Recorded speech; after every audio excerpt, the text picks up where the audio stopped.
Axel García estuvo al frente de la Comisión Mexicana para el Refugiado aquí en Tapachula como delegado varios años. Ha sido de las pocas personas que ha podido tener la oportunidad también de poder hacer observaciones y comentarios a la nueva ley de refugio y protección complementaria. Él tuvo la oportunidad de participar en poder tener por ahí conocimiento de cómo se estaba llevando a cabo el diseño de la ley y su reglamentación, y pues ahora la aplicación de esta ley. Yo les voy a hablar sobre la Ley de Refugio y Protección Complementaria. El derecho de asilo, según el artículo 14 de la Declaración Universal de los Derechos Humanos, y esto enfatizándolo con lo que comentaba Israel sobre esta reforma constitucional, establece que en caso de persecución toda persona tiene derecho a solicitar asilo y a disfrutar de él en cualquier país. Es decir, esto es un derecho humano reconocido a nivel internacional.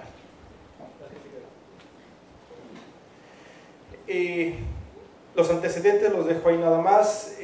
Solamente yo señalaría, ¿no? De los 80s, cuando se crea la Comar, con la época de del refugio guatemalteco masivo, pero no es hasta el junio de 2002, a 22 años después, que el gobierno de México atiende la determinación de la condición de refugiado de manera individual, es decir, que cada persona que que sigue llegando a territorio mexicano y es perseguido, siente que es perseguido en su país de origen, puede obtener esta calidad, y el gobierno mexicano analiza esta solicitud, ¿no? En pocas palabras, la legislación en materia de la condición de refugiado, que esto es importante en el término de refugio y condición de refugiado, que después lo platicaré, pasamos de que únicamente era una práctica internacional sin una norma interna a una norma administrativa que reducía el derecho de la condición de refugiado o de asilo a un trámite administrativo migratorio. Es decir, este derecho humano era considerado exclusivamente como si fuera un extranjero que llegaba a solicitar una visa de turista a territorio mexicano, ¿no? Tenía la misma regulación en la Ley General de Población. Después se modificó un procedimiento ad hoc, después que el gobierno mexicano, con las presiones del gobierno estadounidense, presiona y el gobierno mexicano asimila este proceso de determinación de la condición de refugiado e emite unas circulares junto con el Instituto Nacional de Migración.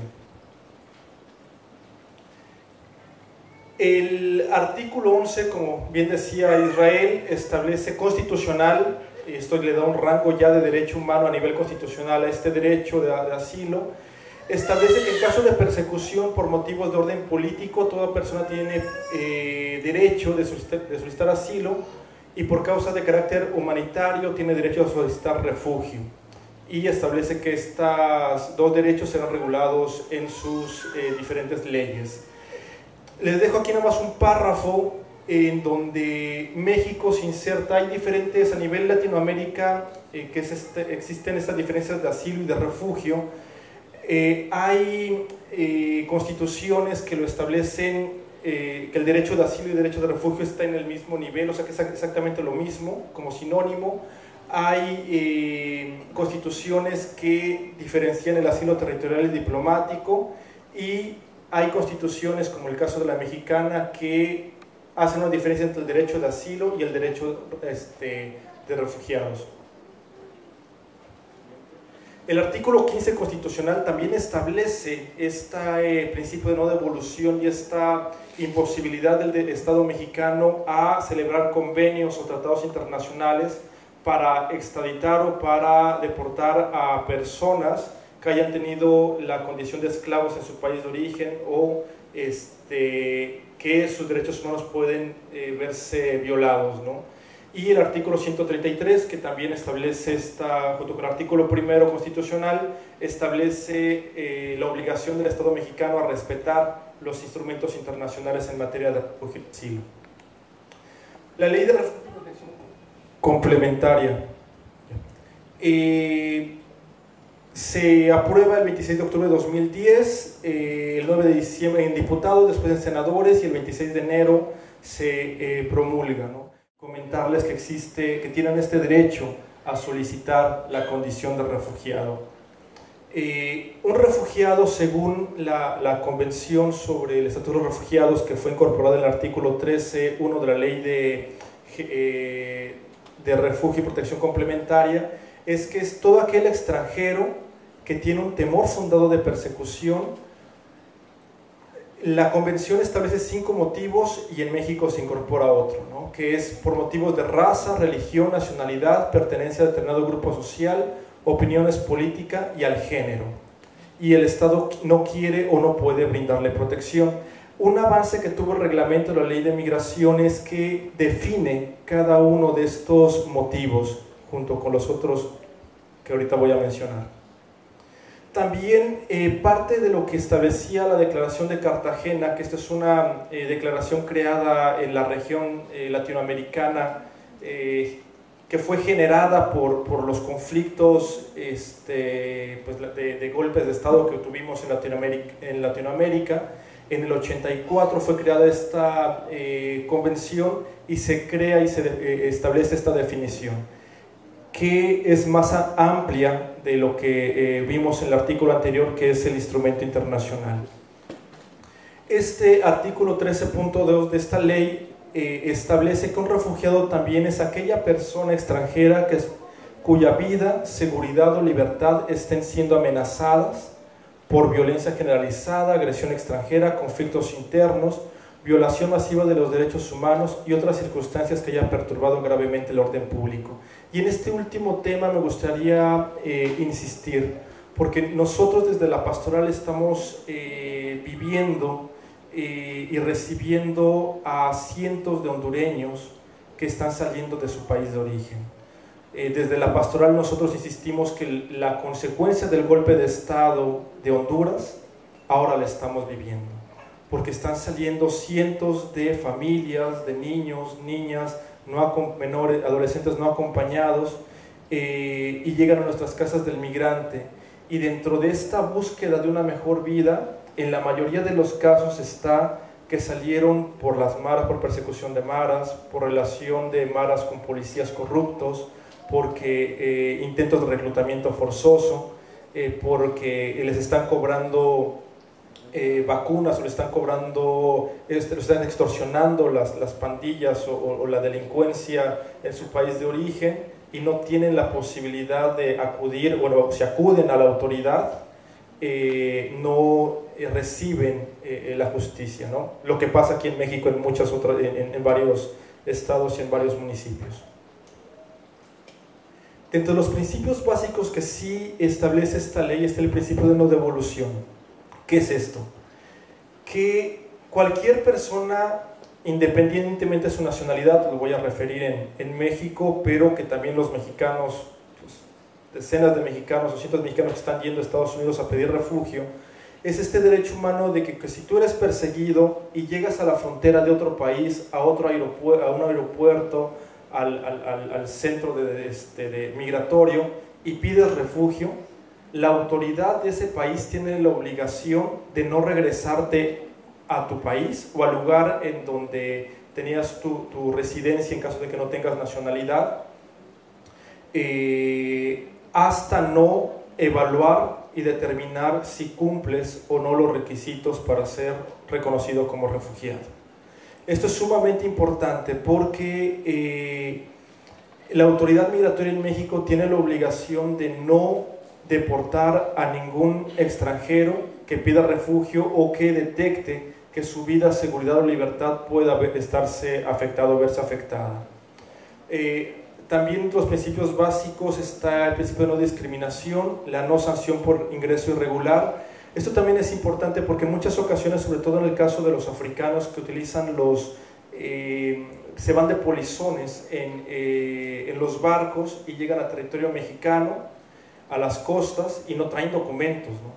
Entonces, la ley de migración, la anterior ley general de población y actualmente la ley de migración, establece sanciones hacia los extranjeros y hacia las empresas que traigan gente sin documentos, ya sean navieras o también de aviación, ¿no? Entonces, la ley establece que no se les puede sancionar por entrar sin documentos, y esto tiene una razón de ser. Cuando están siendo perseguidos, utilizan todos los mecanismos para poder salir de su país. Pasaportes falsos, documentos falsos. O simplemente entran o los van a buscar y solamente tienen la oportunidad de sacar una mochila o sacar lo mínimo que puedan y salen huyendo. Entonces no se les puede pedir una visa, no se les puede pedir algún documento migratorio. También el principio de reunificación familiar y la confidencialidad y el interés superior del niño o niña. El procedimiento por la determinación de la condición de refugiado, a grandes rasgos, ¿no? Esto en teoría tiene que pasar en 45 días, ¿no? La ley establece una ampliación y es lo que el deber ser, pero esta tardía respuesta ocasiona que los solicitantes de refugio desistan, aunque sean merecedores, aunque tengan el derecho a tener la protección internacional, desistan ante su larga espera, ¿no? La larga incertidumbre que pueden llegar a tener. El extranjero llega a territorio mexicano y solicita la condición de refugiado. La ley establece que puede pedirlo o a Migración, o a la Comar, o a cualquier autoridad. Y esa autoridad tiene la obligación de notificarle a la Comar para iniciar los trámites. Sin embargo, en la realidad tuvimos un caso en donde venía una familia en el tren, la señora del cansancio se cae, el esposo se cae del tren, el esposo se avienta a ayudarla y el niño de 2 años continúa en el tren. Finalmente logramos como ubicarlos y cuando contactamos a la familia, a los padres, nos dicen que salen huyendo de su país de origen porque estaban siendo perseguidos. Nosotros nos comunicamos a la Comar para decirles que que habían unos solicitantes de refugio en un lugar del país y la Comar nos contestó que no podían iniciar el trámite, el procedimiento, porque ellos tenían que pedirlo de manera directa. No tenían recursos, no tenían dinero, estaban perdidos en algún lugar y no podíamos iniciar el procedimiento porque ellos tenían que hacerlo de manera directa.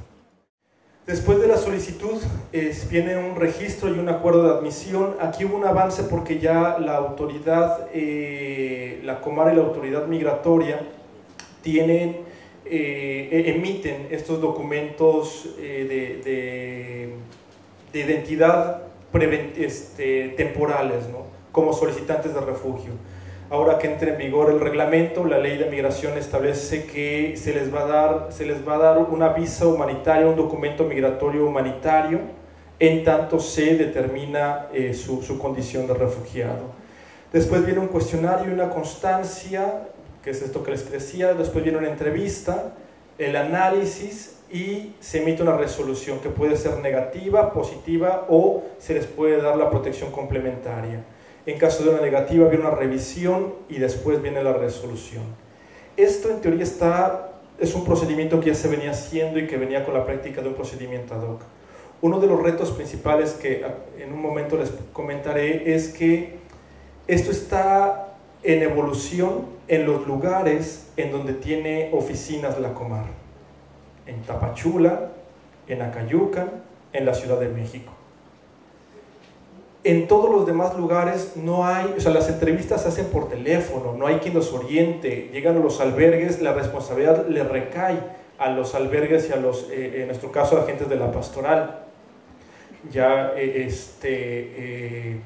no me salió. Y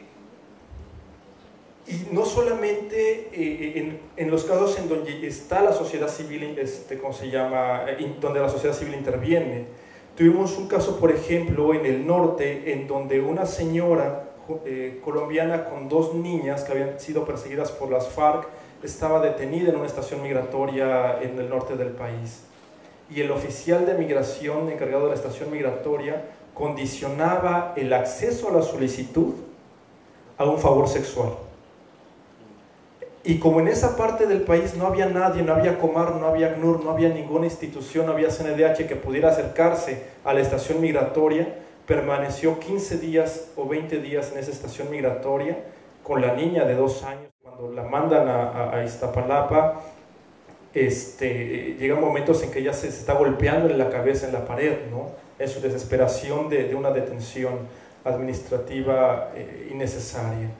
Entonces, no es hasta que por azares del destino nos enteramos de que estaba la persona y le presentamos quejas y avisamos a la ACNUR y avisamos a la Comar, pero que si no existiera esta posibilidad de acceso de la sociedad civil hacia las estaciones migratorias, esta señora colombiana hubiera seguido ahí, o hubiera tenido que admitir, para salvar su vida y la de sus hijas, aceptar el favor sexual que le estaba pidiendo el funcionario migratorio.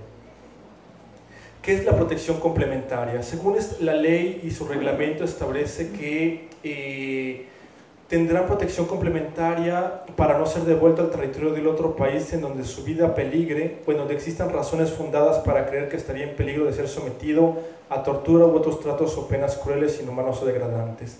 Aquí esto es importante porque solamente la autoridad, en este caso la Comar, es quien determina si no le da refugio, le da la protección complementaria y le quita el derecho al individuo de poder determinar si quiere acudir a pedir refugio o si fue víctima de tortura, poder intervenir de manera directa, ¿no? Es decir, si se llegase a comprobar que la persona fue víctima de tortura a través del protocolo de Estambul, a través de la CNDH, a través de otros mecanismos que no necesariamente necesitan entrevistarse ni pasar por un proceso que la revictimice, ¿no?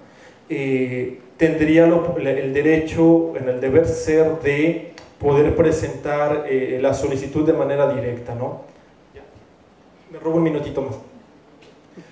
Son otras cosas que faltan en otros rubros que establecen instrumentos internacionales que también son ley, como bien decía Israel, de la protección complementaria. Entre los retos, ¿no? La detección de solicitantes de refugio, como bien les decía, el reglamento de la ley de refugio y protección complementaria, desde nuestra perspectiva, y así lo hicimos valer en la COFEMER, es un instrumento administrativo, es una norma que fue hecha para según la discreción de la Comar, a las necesidades de la Comar. No toma en cuenta las realidades que están viviendo los extranjeros que están siendo secuestrados, no toma las realidades de la realidad migratoria en México, ¿no? La permanencia en estaciones migratorias. La siguiente. La orientación jurídica previa a la solicitud de refugio, es decir, cuando solicitan refugio no tienen esta orientación, no les dice a qué derecho tienen, qué proceso va a pasar, sobre todo en los lugares que, como les decía, los 30 estados del país en donde no tiene presencia la Comar, ¿no? El recurso de revisión, si es rechazado por la Dirección de Protección de la Comar, la Coordinadora General es la que emite o analiza el recurso de revisión. Entonces, por ejemplo, en Canadá hay tribunales específicos sobre esta materia, porque lo que se está analizando es la vida de las personas. Un tema también trascendental, y con este termino, es que la Secretaría de Gobernación, la Comar, tiene la obligación, según el mandato del ACNUR y la convención, a notificarle al ACNUR de todas aquellas personas que son solicitantes de refugio o solicitantes de la condición de refugiado. Sin embargo, no lo hace. Entonces, el ACNUR, que es el organismo de Naciones Unidas, tendría que saber de manera inmediata cuando una persona está solicitando, ¿no? Yo ya nada más ahora sí que para concluir el tema de la participación de la sociedad civil, reiterando lo que decía Fermina, son muy pocas las organizaciones que están trabajando este tema y eso ocasiona que no exista una autoridad moral o alguna otra organización que esté regulando y vigilando que la Comar trabaje de manera correcta, ¿no? De todas maneras dejo los retos y al final vienen las preguntas. Muchísimas gracias.